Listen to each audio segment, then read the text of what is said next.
Insta360 X4 comes with standard lens guards for basic protection.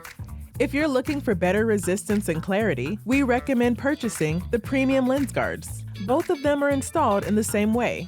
Align the markings on the lens guards with the tabs on the lower right side of the lens. Rotate the lens guards clockwise. Apply light pressure to align the mark with the round hole in the camera's microphone.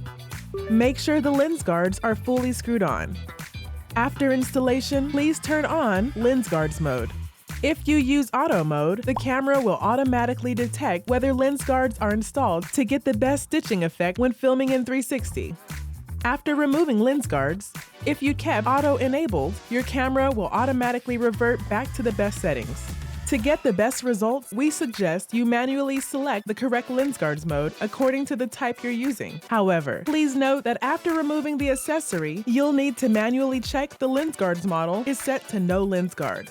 Otherwise, you may experience stitching issues. If you run into stitching issues caused by using the wrong lens guards mode, you can fix this after the face in the app or studio. When in use, please be careful to keep it clean, otherwise it may affect image quality. Avoid using it in water sports or in rainy days or snowy environments that may cause the lens guards to fog up. If the inside of the lens guards fogs up, dry the fog with a soft cloth before using them.